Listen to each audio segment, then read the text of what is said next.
안녕하세요. 얼마 전 이혼한 30대 초반의 여자입니다. 저보다 2살 많은 남편과는 지인의 소개로 만났습니다. 당시 남편은 중소기업을 다니는 평범한 회사원이었어요. 저는 가죽 공방을 운영하고 있었고요. 남편의 순수하면서도 적극적인 애정 공세에 제가 마음의 문을 열게 되면서 연애를 시작하게 되었지요. 마냥 달달한 사랑만 주고받을 것 같았지만 막상 연애를 시작하고 나니 현실은 드라마와 완전히 다르더라고요. 특히 데이트 비용에 있어서는 더욱 그랬습니다. 드라마에서는 남자 주인공들이 아빠 미소를 지으며 신용카드를 착착 긁잖아요. 하지만 남편은 달랐습니다. 메뉴판을 보며 눈알을 굴리고 특히 회전초밥집에서 있었던 일은 지금도 머릿속에서 떠나질 않네요. 회전초밥집에 가면 그릇마다 가격이 다르잖아요. 저는 어차피 양이 작아서 많이 먹지도 못하고 그래서 기왕 한 접시를 먹더라도 가격은 생각하지 않고 먹고 싶은 맛으로 골라 먹습니다. 특히 저는 장어를 좋아하기 때문에 장어만 3-4접시 먹고 끝내는 일도 허다해요. 그날도 저는 평소처럼 장어초밥이 올려진 접시를 들었는데 남편이 한다는 소리가 자기가 산다니까 혹시 비싼 것만 골라 먹는 거냐입니다. 근데 그 목소리가 농담을 하는 게 아니라 정말 짜증이 가득했습니다. 저 한 접시 먹는 동안 자기는 4접시는 먹어놓고 그딴 소리를 하면서 눈치를 주니까 기분이 팍 상하더군요. 다른 사람들 앞에서 얼굴 붉히기 싫어 차오르는 화를 누르며 간신히 식사를 마쳤습니다. 저는 오기로 종류에 상관없이 가장 비싼 그릇으로만 5접시를 먹고 나왔어요. 그리고는 계산도 제 거만 따로 했습니다. 그러자 남편이 저더러 더치페이는 그렇게 하는 게 아니랍니다. 나온 금액을 정확히 인원수대로 나눠서 내는 거라나요. 황당해서 제가 당신은 20접시 가까이 먹고 나는 겨우 5접시 먹었는데 내가 왜 당신 것까지 내줘야 하냐고 더치페이 뜻 모르냐고 크게 한바탕 싸웠습니다. 이후로 집에 돌아오면서 이 남자하고는 완전히 끝났다고 생각했네요. 하지만 저는 멍청하게도 남편과 극적으로 화해하게 되었습니다. 다음날 남편이 제 공방으로 찾아와서는 어제는 자기가 좀 심했던 것 같다면서 그런 상황에 저처럼 재치있게 대처하는 여자는 처음이었답니다. 똑똑하고 논리적이라며 저를 한껏 치켜세우더라고요. 다른 여자들은 자기 주머니 털어먹을 생각만 했었는데 저는 특별한 것 같다고요. 부끄럽게도 저는 남편과 소개팅을 하기 전까지 여중여고여대를 나와 연애는커녕 짝사랑도 해본 적 없는 모태솔로였습니다. 변명이 될지는 모르겠지만 그 당시 저는 남편이 절 칭찬하고 있다고 생각했습니다. 바보같이 남편의 궤변에 넘어가 쌓여있던 화도 불편했던 마음도 어느새 풀어져 버렸어요. 게다가 사귀는 내내 남편은 남녀평등을 귀에 딱지가 않게끔 주장해왔습니다. 남녀평등에 대해서는 학창시절부터 꾸준히 배워왔던 부분이기에 남편이 틀린 말을 한다고 생각하지 않았지요. 남편은 걸핏하면 남자는 집을 해오고 여자는 혼수를 해간다는 일반적인 생각에서 벗어나야 한다며 데이트 비용이 남자들에게 얼마나 부담이 되는지도 목에 핏대를 세우며 열변을 토했습니다. 실제로 남편이나 저나 경제적으로 비슷한 상황이었기에 아주 틀린 말 같지는 않았네요. 그러고 보니 남편과 제가 사귄 지 1달쯤 됐을 때는 이런 일도 있었네요. 하루는 뜬금없이 데이트 통장을 만들자고 하더라고요. 관리도 자기가 할 거니까 전 신경 쓸 거 없다며 대신 월초마다 늦지 않게 통장으로 얼마씩 보내라면서요. 지금 생각해보면 솔직히 정말 치사했어요. 요즘 중고등학생들도 저와 남편처럼 돈을 쓰진 않았을 거예요. 저희는 통장 안에 있는 돈으로만 데이트를 하고 하물며 기념일이나 생일마저 그 예산에 맞춰서 해결하면서 정말 동등하게 연애를 했거든요. 아무튼 이런 남편이었으니 결혼도 당연히 반반 결혼을 하게 되었습니다. 당시 남편은 본인이 모은 돈 9천에 시댁에서 받은 5천까지 총 1억 4천이 준비되어 있었어요.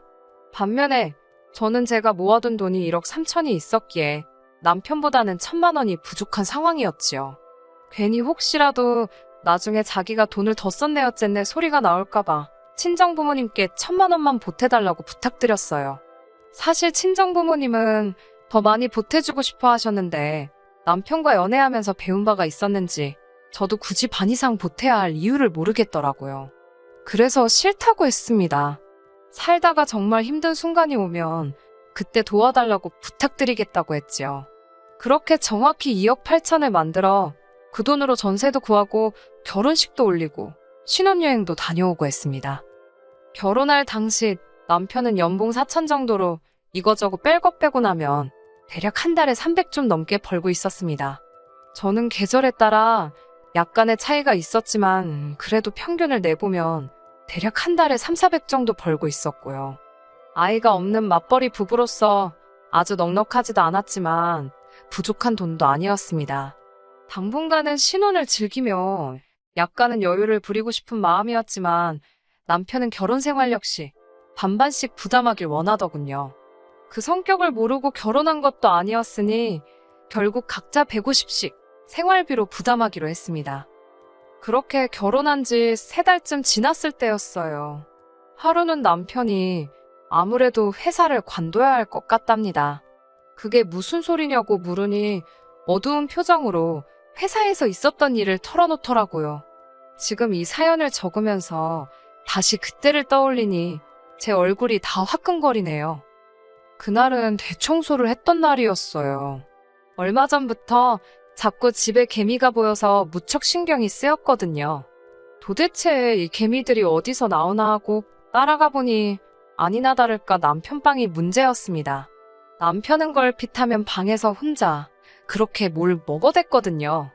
서랍을 열어보니 어디서 사왔는지 온갖 과자들이 가득 있었습니다. 이번에도 혼자 숨겨놓고 먹은 걸 보니 얄밉기도 하고 동시에 짠돌이 주제에 간식도 종류별로 많이도 사다 놨다 싶더라고요.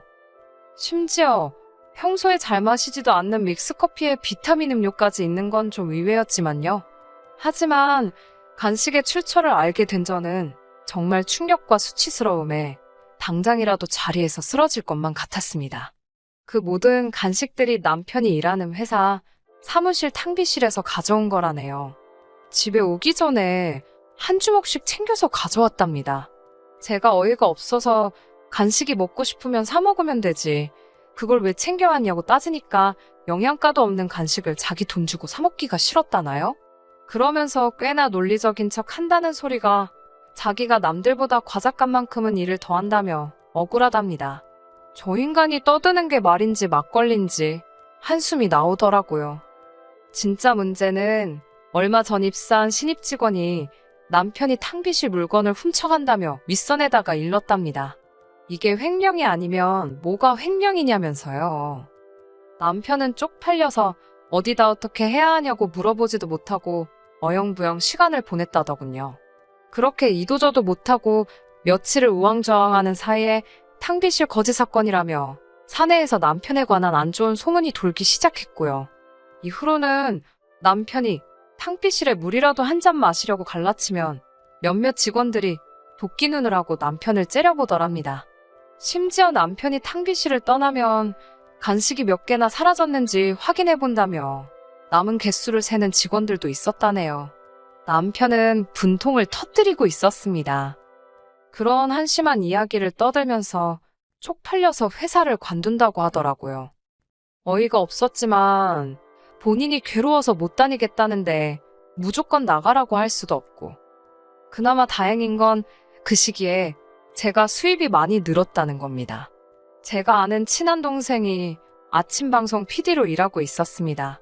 하루는 나만의 특별한 패션 아이템이라는 주제로 방송을 한다면서 연락을 해왔어요. 저만 괜찮다면 제 공방을 방송에서 소개하고 싶다면서요. 제 입장에서야 저절로 홍보가 되는 거니 거절할 이유가 없었지요. 방송의 힘이란 생각보다 훨씬 더 세더라고요. 동네뿐만 아니라 인근 지역에서까지 수업을 들으러 오는 사람들이 생겼고 제작을 의뢰하는 손님들도 많아졌습니다. 덕분에 한 달에 3, 400에 불과했던 수입이 2배가 넘게 되었지요. 물론 제 수입과는 별개로 남편이 회사를 관두게 되었으니 생활 자체가 예전보다 더 나아졌다는 느낌은 없었습니다. 오히려 둘이서 300만 원의 돈으로 생활을 하다가 제가 외벌이를 하게 됨으로써 생활비도 반토막이 났으니 심리적으로 전보다 더 빠듯한 느낌이었어요. 남편은 회사를 알아보고 있다고는 했지만 워낙에 불경기였잖아요. 좋은 소식은커녕 서류도 통과하지 못하는 눈치였습니다. 그렇게 한 달쯤 지났을 무렵 남편이 저에게 부탁이 있답니다. 뭐냐고 물으니 지금부터 생활비 관리를 자기가 하면 안 되냐고 묻더라고요. 가뜩이나 자기가 생활비도 못 보태는데 관리까지 제가 하고 있으니 뭐 하나 작은 거 사는 것도 눈치가 너무 보인다나요? 저는 남편이 짠돌이에 거지근성이 있는 건 알고 있었지만 자격지심까지 가지고 있을 줄은 몰랐습니다. 고민 끝에 남편에게 생활비만큼은 알아서 책임지고 잘 관리해달라고 부탁했어요. 하지만 이건 고양이에게 생선을 맡긴 격이었네요. 남편과 생활비를 반반 부담하던 시기에는 집안일도 반반씩 했었어요. 집안일이라는 게 칼같이 절반으로 나눌 수는 없었기에 제가 음식을 하면 남편이 설거지를 하고 제가 빨래를 하면 남편이 청소를 하는 식으로 했었지요. 하지만 생활비를 저 혼자 부담하게 되면서 집안일은 자연스레 남편 몫이 되었습니다. 집안일이라는 게 해도 티가 안 나잖아요. 그래서 남편에게 크게 뭘 바라거나 하지 않았어요. 오히려 생활비를 내고 말고 여부를 떠나서 고마운 마음이었지요. 그러던 어느 날 모처럼 일찍 집에 왔는데 집에 먹을 만한 게 없길래 남편에게 같이 마트에 가자고 했습니다. 그러자 남편이 굉장히 난처한 표정을 짓더니 생활비를 다 썼답니다. 그때가 생활비를 주고 3주도 되지 않은 시점이었기에 저는 큰 충격을 받았어요. 3주 만에 150을 어디다 다 쓴 거냐고 하니까 남편은 별일 아니라는 듯 물가가 너무 오르지 않았냐며 말이 나와서 말인데 생활비를 올려야 할 것 같답니다. 얼마나 올리자는 얘기냐니까 200에서 250 정도면 좋겠다고 하길래 어쩔 수 없이 200으로 하자고 했습니다. 그리고 제가 남편에게 영수증은 다 챙겨놓으라고 했습니다. 도대체 어디에 얼마나 쓰는지 확인을 해봐야겠더라고요. 그렇게 또 한 달이 지났고 남편은 어김없이 생활비가 부족하다고 했습니다. 남편에게 영수증 좀 같이 보자고 했어요. 솔직히 집안에 경조사가 많은 것도 아니고 애가 있는 것도 아닌데 왜 생활비를 주면 한 달도 되기 전에 다 털어먹는지 도무지 이해할 수가 없었거든요. 남편은 순순히 영수증 한 뭉치를 제 앞에 들이밀었습니다. 대충 훑어보니 죄다 집에서 멀지 않은 슈퍼마켓에서 쓴 거더라고요. 품목도 소고기, 돼지고기, 뭐 할 것 없이 다양했고요. 영수증을 보고 나니 이 상황이 더욱 이해가 되지 않았습니다. 거의 일주일에 2~3번은 꼭 마트에 다녀왔던데 왜 냉장고가 비어있는 건지 음식을 해먹은 흔적이 없는 건지 남편에게 물으니 자기가 점심때 혼자 다 해먹었답니다. 워낙에 식탐이 많은 사람이긴 하지만 솔직히 너무한다 싶더라고요. 그렇다고 치사하게 먹는 걸로 뭐라고 하기도 그렇고. 그리고 며칠 뒤 집으로 돌아오는 길에 우연히 남편을 만났습니다. 어디 다녀오냐니까 아무것도 아니랍니다. 남편의 그런 반응에 마음이 살짝 상했지만 크게 개의치는 않았어요. 모처럼 아이스크림이 먹고 싶어서 남편과 함께 슈퍼마켓에 들리게 되었습니다. 슈퍼마켓에 들어서는데 남편이 모자를 푹 눌러 쓰더라고요. 왜 그러는지 이유는 상상하지도 못했지요. 간단한 요깃거리와 아이스크림을 고른 뒤 계산대에 줄을 섰는데 남편이 자꾸 딴청을 피우더라고요. 저는 처음에 생활비로 계산하기 싫어서 그러는 줄 알았습니다. 유치한 남편 행동에 혀를 내두르며 제가 계산을 하고 있던 찰나였어요. 계산대에 계시는 아주머니께서 남편을 아는 채 하시더라고요. 평소에는 매일 어머님이랑 오더니 오늘은 와이프랑 왔나 보다면서요. 어머님이랑 마트를 왔다니 그게 무슨 소린가 싶었습니다. 남편이 당황한 걸 보니 뭔가 있다는 확신이 들었습니다. 아주머니께서는 남편이 하루가 멀다 하고 어머님을 모시고 와서 어머님이 필요하시다는 건 다 사주더라며 저에게 아들 며느리가 엄청 효장가 보다고 그러시더군요. 그러면서 저희 남편이 마트 VIP라대요. 집으로 돌아와서는 남편에게 어머님이랑 슈퍼마켓에 다녔다는 게 무슨 말이냐고 물었습니다. 그러자 남편은 그 아줌마가 뭘 잘못 봐도 한참 잘못 본 거라며 오리발을 내밀더라고요. 제가 한번 차량 슈퍼마켓에 뭐가 찍혔는지 물어볼 거냐며 증거를 찾아서 코앞에 들이밀어줘야 되냐고 따져 물었습니다. 그러자 남편도 더는 감추기가 어렵겠다 싶었는지 배째라는 식으로 그랬는데 어쩔 거냐대요. 솔직히 아들이 어머님 장 좀 봐드릴 수 있습니다. 제가 화가 나고 이혼까지 결심하게 된 건 단순히 남편이 어머님 대신 계산을 해서가 아니에요. 남편이 어머님의 장을 봐드린 이유가 어이가 없었기 때문입니다. 남편은 어머님이 당신이 필요하신 걸 고르시면 저희 생활비 카드로 결제를 한 뒤 어머님께 현금을 받아 챙겨오고 있었답니다. 한마디로 카드깡을 하고 있었던 거예요. 다 커서도 부모님께 손 벌리는 자식들이 있다는 이야기는 들어봤지만 부모님과 짜고 카드깡을 하는 다 큰 자식 이야기는 들어본 바가 없습니다.